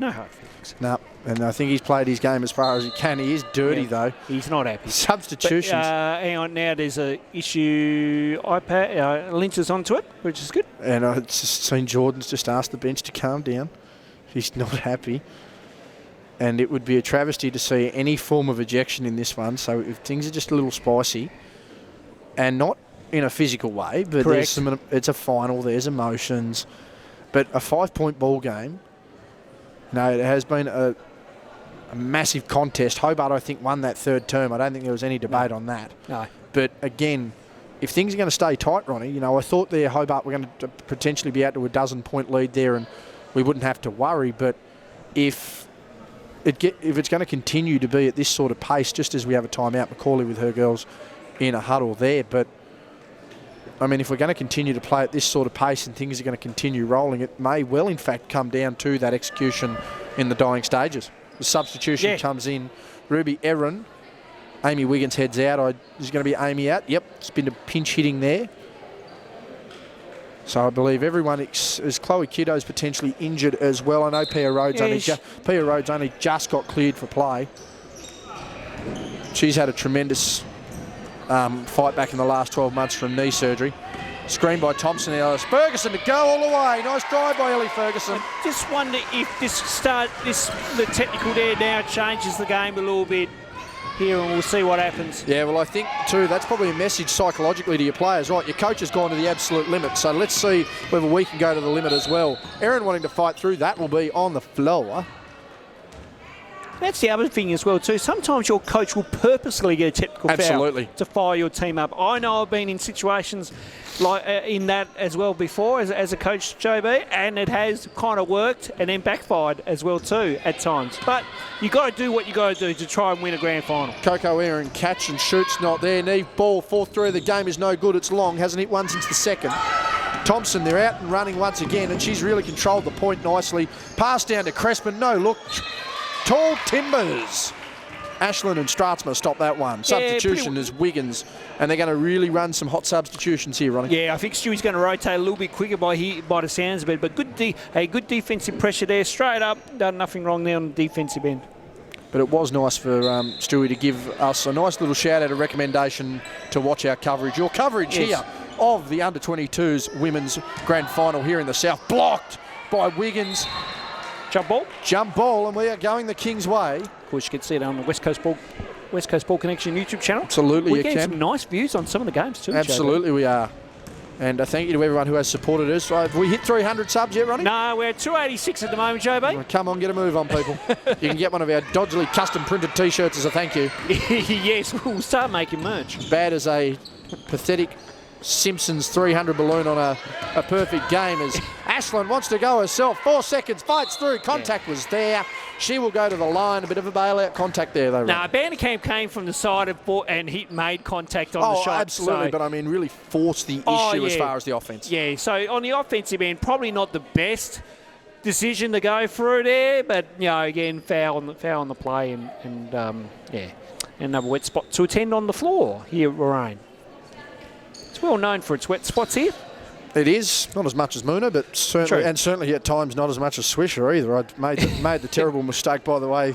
Apologies to everyone at GBA for our call of the grand final of State League after bucketing rain, suggesting, oh, well, there's rain inside if it was Moona. We then basically had to wrap the camera because it rained right over the camera. And we are here at a lovely, I tell you what, the old... the bar areas. What were those shows back in the day? Location. Yeah. Ground Force. Yes. Backyard Blitz. Oh my. Changing rooms. Now we're going back into my teenage years. Good grief. I tell you what, Dan Ogg's done a tremendous amount of effort up here. He certainly has. Yes, we've got to give him credit all night, JB. And that'll be foul on Wiggins. She knew it straight away.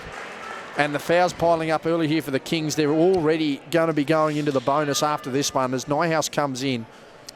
Yeah, look, this is the point of the game now where you got to make a small run here. I feel like Kings need to reset, refocus here a little bit and just get back to some good, side-to-side, good motion type offense, get to the rim, find an open look, but then defensively pack it down hard, make sure that we don't get Thompson to look at any shots, and vice versa. So they've got to just step up here a little bit in these next 2 minutes. It's crucial. We'll see how they all go there. It's a nice little wave from the crowd there. They're enjoying the coverage. Right here on the West Coast Ball Connection, it is the TSBL South Conference Under-22 Women's Grand Final. Hobart lead, 62-54. The Kings needing to get on a bicycle and ride. They're trying to do through Stratsma. Through Nyhouse. Both her and Stratsma are down. There's Stratsma there, fighting through, picks it up, scores. Nice captain's basket. The score went on the wrong side and they have now fixed it. And we are going the other way. It's a violation. It is a violation, but you can just see Thompson telling her girls to calm down. Timeout. Be strong. Timeout taken. Don't know who the timeout is with. I think Kylie might have called it. I don't think it was Stewie. And this is not a bad timeout, though. I mean, As far as for the Kings, this is a chance to execute in the half court and get it a 3-point game. For Kylie, it's a chance just to calm her girls down. They probably get a little excited. You know, they've worked really hard throughout this one. So it'll be interesting to see. We've still got 7:40 remaining in the fourth, Ronnie. As I said, we do. Game really chugging along at a not a great rate. No. But it's certainly been something we've been able to enjoy. And, yeah, you don't mind when the game takes a little while. You know, if the game's taking a little while, you know, you don't mind if it's a competitive game, and it has been a competitive game. Yeah. So Hobart lead this one by 6, 62-56. And meantime, you can see both teams in their huddles. Stu's really working the whiteboard, same with Kylie as well too. So both coaches really, you know, digging deep here. You know, they're doing really, really nice work, and it has been a good coaching battle as well. As I mentioned, I personally feel Kylie's probably on top at the moment. The structure that's been implemented, the way they've played, the calm and consistency hasn't needed to change too much up. To me, that's a game plan that works. That's why they were 9-1. That's why they're in the granny. But for Stewie, it is his team's ability to adjust and weather storms, which they have done reasonably well here as well. They are only down by 6. And Stewie's been in these situations before as well too. In big games, he knows what's going on. I'm sure he just be telling his girls to stay calm. And if we're, I wonder what Dan is up to. Please keep there. us muted. We need to be muted. We need to be a hell of a lot more friendlier if that's the case. That's right. At least we can edit. We can't when we've got people watching us somewhat live. Yes, that's right. Become a good utilisation though. So 6 points is our margin.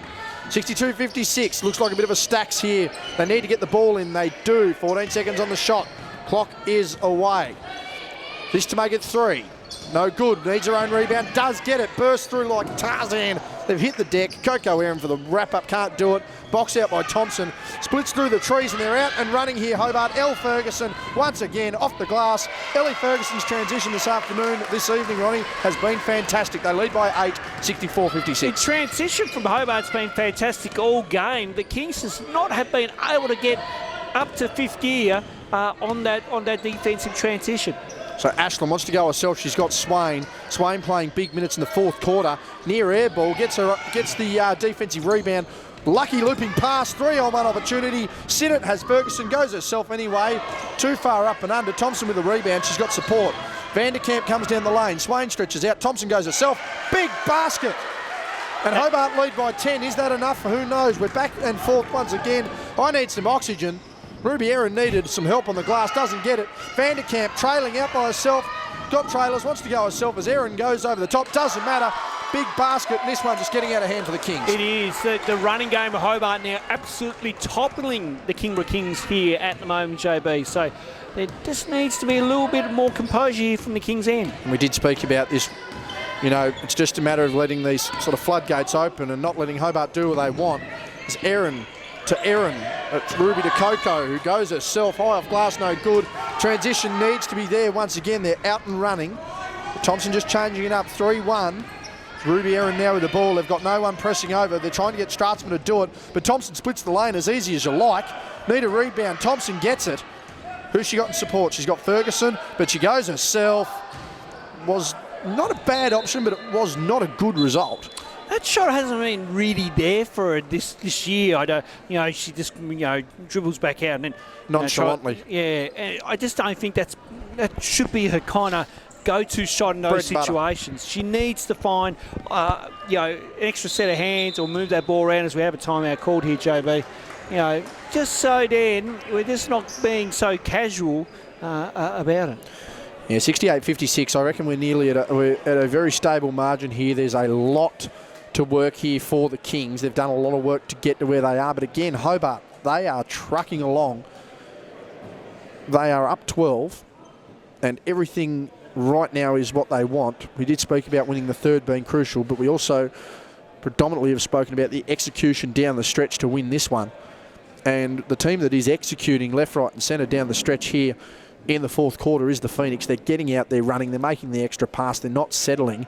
But also on top of that, Ronnie, they're attacking the glass on both ends. They want their second chance opportunities, but they want that good rebound to be able to get out and run. They're throwing some nice little looping three-quarter court outlet passes for the player to pick up off the bounce, hit the glass nice and easily. things are just flowing the way they want to at the moment. And, of course, Macaulay having run that younger lineup, she'd had Swain out there as well for some extended minutes who got some nice boards and got some nice passes as well.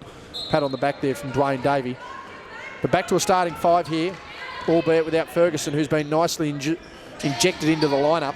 68-56.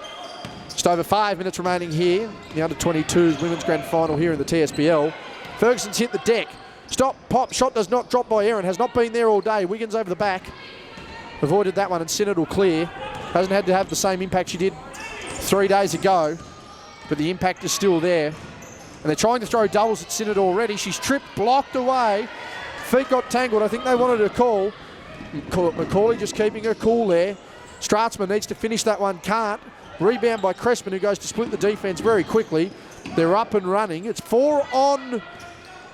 Well, it was nearly 4 on 2 there at the time. Give and go by Vanderkamp, not there. Ball has hassled her all day. Thompson's hit the deck. She's kept the handle though. She's fighting through the contact, and that'll be a defensive foul. And I think Ball wanted a bit of a hook there, but at the same time, it's good to see they're letting a level of physicality go there, Ronnie. Yeah, you know, she's got to keep working hard, and now that should be the 5th foul. That should be the 5th foul. There's been 4 on the board since 8 minutes to go. That's meant to be free throws. Well, they're going to play on here, JB. Maybe we're seeing it another way, or we're watching another clock. Crespin goes to the line, blocked away there by Stratzma. They're out and running. Ball now to Wiggins. Has the shot there herself. Stop, pop, shot does not drop. Jump shooting has not been the favour of the Kings tonight. 68-56, 12. Wiggins pulls up. She just needs to be careful there. Thompson gets the defender. Goes easy as you like. Thompson been a massive factor in this one, as always. That's out to 14 points, 70-56. Hobart has just stuck fat with everything all night. Little to no need to adjust, but certainly no major adjustments when they're made, as Thompson puts the hand in the air like she just don't care. Give it a few hours, and that'll have more meaning than one. Swain comes in, as does Shaq. So Sinnott heads out, and Ball heads out as well. Big minutes there by Sinnott. Yeah, she's had a good game tonight, Jobo. I am really liking, though, the trust in Elle Ferguson to still be out on the floor, and she is continuing to execute. Yeah, no, she's done well. Swain just beaten a little bit there on the inbound pass to Coco Erin, who makes that one. But there's your transition, and there's the girl of the hour with all the power. Too sweet to be sour. Elle Ferguson makes that basket. We're back to 14 points. Transition once again. 4 minutes remaining here in the 4th quarter. Ruby Erin goes into Stratzman. She's triple teamed. Goes herself with a Kareem-style sky hook. No good. Transition again, Elle Ferguson leaking out the back. Easy off the glass. And it has been that easy transition basketball that has essentially won Hobart this game, Ronnie. Yeah, and it certainly has. And you know, credit to them. They've just found that easy transition. They've got to send, Stewie's saying one back here, so try and stop that transition. Yeah, and there's that double immediately. Drop down pass is a little too far. 3:30 remaining, but here's the key with Hobart with running this clock so much. They've managed to run almost a minute off the game and extend their lead. So cutting more and more into possession time here for the Kings. They need to get on a bike and ride. They're down 16. Hobart come into this one, this competition as favourites. Ferguson thought it was clean. However, it was not adjudicated that way. That'll see a trip to the line here for the Kings, but Hobart have been the raging favourites throughout the season, Ronnie. They started with Leah Bartlett as well. Hobart Charger, who worked her way into the lineup nicely. Had some solid minutes, went back home to Victoria after exams. Set a nice pace, a nice tone here for this club. And they are 3:19 away from go to woe as favourites. 14-point margin now. Swain now with the ball, goes back to Thompson. She's triple teamed. Now, here's the issue. It's the transition basketball for Hobart if they want it. There it is. Swain, 15-footer, deserves one. Does she? Yes, she does. Nice transition basket there. The family is happy. And Claudia getting the results. Some hard work and some good substitutions. As Erin goes herself, stripped off Crespin. Was that off her knee? It was. 16-point margin here, Hobart leading. Yeah, they've done a great job here, Hobart, to open up this game in the 4th quarter, JB. And, you know, really, it was there for the taking early on for Kingborough, but they just haven't been able to capitalise here tonight. Oh, good read by Swain. Pass by Ferguson. Deserves a basket. Gets it. Hobart hitting and doing everything here in this fourth quarter. The Don likes it. And why wouldn't he? You're up 19. 2.5 to go. Jazz Ashland's going to check back into this one. The whiteboard is down for Stewie. The pen is in the mouth. Macaulay. Stern as you like. Double dribble maybe. Deflection, let that one go. And that one's out. Crespin takes that one away, intent on stealing that basketball. U22 has rolled off the clock. 1-0 lead to Australia in the Ashes, by the way. Big win there. Yes. Good movement. Thompson wants it back. Dump down Vanderkamp. Too easy. 21-point margin. Hobart are leading this one. Cruising home with ease here in the TSBL 22 under-22 grand final. 9-1 both of these sides. They split the regular season. They're going to split finals. But Hobart are going to win the final that means the most. Thompson's just out and running here. They're doing everything they want. Step back as easy as you like. No good. They need to hustle for that ball. They do. Save it. Thompson takes the contact. She's triple team, bailed away. Coco has Ruby in support. Does she use it? Wants to go herself. Does. Off glass. Nice finish. Nice, but I'd sense a little too late, Ronnie, but a nice finish. Nice little consolation there, a finish there, JB. And as I was mentioning before, you know, if Kingborough unfortunately just let that one open as we've got a time out here. So I'm not sure who's called a timeout here too, by the way, JB. I think that might have been Stewie. I don't think it's going to matter who's called it or where it's been called. Could have phoned in from Timbuktu. It's a 19-point lead with 98 seconds remaining in the season for these young women. And Synod has the shoes off, so she's called it a day. It's Gareth, Alinta and Amy heading down towards the trophy presentation area. Ronnie? I'll be heading down there shortly as well too. I think I'll tuck my shirt in as well too. Just don't worry about that, Ronnie. Got told by Gareth who wanted to he's like, you tuck your shirt in. I'm like, okay, no worries. You got to look. Anyway. Mr. H.H. Pants himself giving the instructions. 81-62. Trip to the foul line for the Kings for an M1 opportunity. Stranger things have happened. Ronnie, I'm going to have to potentially leave you with this one shortly. Well, as in, like, leave you to go and do that, and I'll... Oh, yes, of course, JB. Finish off the job. The better public speaker of the two. And that one rolls in there for Coco Aaron. The silence is deafening on the reception. It's Crespin now with the ball. Going over the top to Aitchison. Back to Crespin. Wants to go as easy as you like. Up and under off glass. No good. Rebound by Ashland now. 18 points the margin. And Hobart still pressing right to the end. Minute 20 remaining here in the fourth quarter. Coco Aaron wanting to go on Swain. Does. Nice drive. Still a chance. Thompson needs to watch that inbounds. We had a couple of those violations. Vanderkamp to Thompson. Rips through the ball nice and easy. Over the top to Swain. Can't quite catch that ball though. Saves it, taps it away. That one's just going to roll out of bounds. Not quite there. Minute 7 remaining. It's a 16-point ball game. I think Stewie's just trying to see if the girls can finish off strong here in this last minute. Just try and finish on a positive note. They know the game's over, but if they can just finish here with some good couple baskets and good defensive pressure, I think Stewie might take that. Ruby to Coco. Got Shaq in the corner. Uses her in kind. Stratsma, give and go to Shaq, who goes baseline, drives up, blocked away by Vanderkamp. Get that stuff out of here. So again, Hobart leading this one, 81-65. They've not go to woe in this one by any means, but they've certainly had the game dictated on their terms as Shaq wants that one. Aitchison wants it too. So does Swain. Vanderkamp in support. Thompson going to use her. She does late. Easy as you like with the left hand. Too easy on that one. So 83-65, 18-point ball game. We're in the last 30-odd seconds of this one. Deflection there by Aitchison, who's used the passing lanes nicely. Thompson just wanting to get up the floor here. And the defence there by the Kings to no available. Thompson still being doubled right to the end. There's Crespin slowing down. Wonder whether they use Swain for a basket. Who knows? They go to Aitchison. Thompson from the car park to put a bullet point on it, and does. And that is about all she wrote in the TSBL Under-22 Women's Grand Final. Ronnie, I'll leave that one in my capable hands. And we will see how things go. Ronnie's down on presentation. Ashland with the final shot of the game. No good. And our final scoreline, as we pan up to the clock, is 65-85.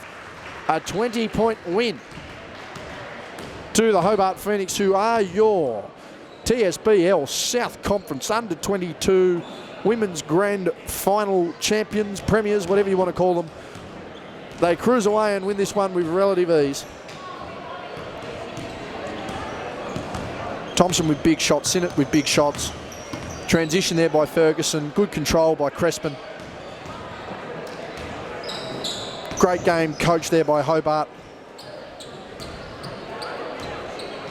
But it certainly was not enough for the Kings, as Kings bit of consolation, the prizes go down there. Ronnie's going to be on the floor in control of this one, guarded well by security,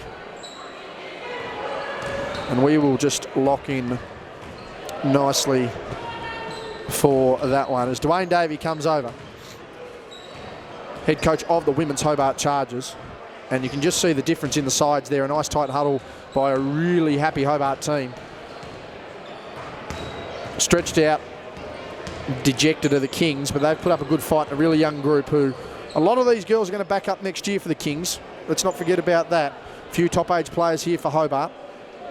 They'll need to look to the future. The Kings have a really bright future ahead of them. They've got a lot of active players. As the Phoenix get the win there. Again, winning 85-65 against the Kings. And a nice crowd getting ready for our second game, as Pete, Roby and Blythe are in. Phoenix away, as we mentioned, in this next one.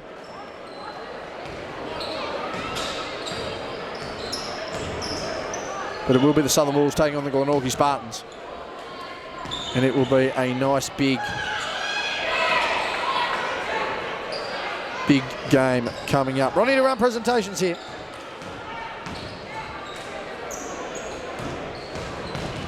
As our speaker is quickly set up.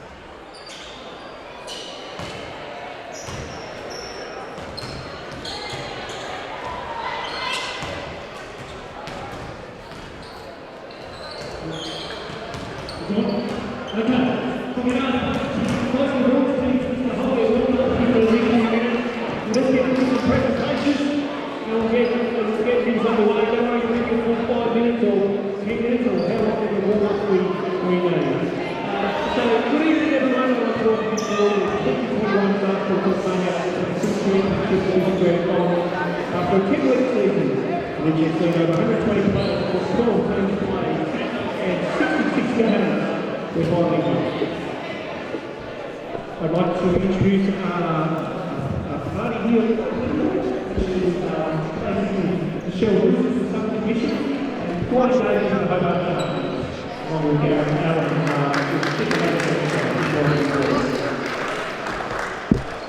this evening we're going to the Kingborough Kings taking on Hobart Phoenix in the very final year. Congratulations to Kingborough, a great season. Studios that have been tested on videos, should be very proud of that. Hobart Phoenix, again, great season, well played, and well done on winning stones.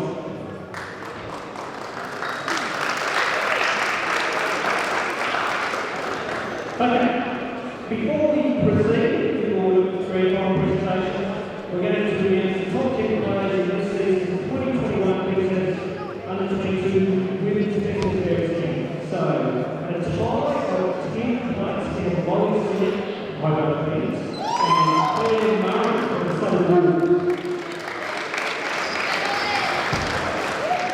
There's another two-way tie of 8 spots as our brand creates Leah Barnes from Hobart Phoenix. There's a three-way tie of 5th place. Eliza Benjamin from Hobart Phoenix, Mandy Strass from Kingborough,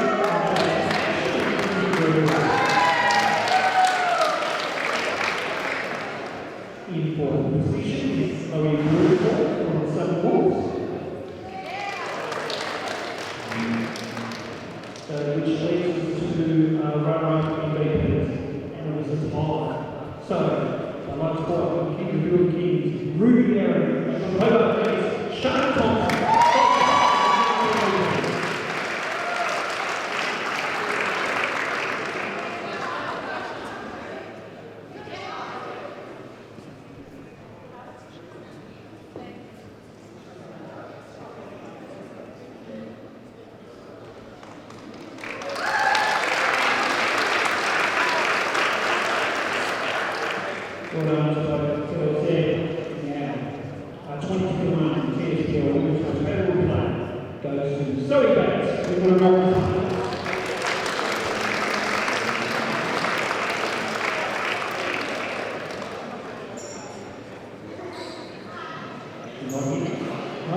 Now on to call up our 2 referees for the season's game. Jordan Cooper and Connor Weston.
Ruby Carter, I'm going to ask you to call up your players for Hobart, and we'll send you runners up and down.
And Sean, if you want to get the set or one final particularly winning part of champions for the under-22 TSBL under-22 competition. Hobart Bears.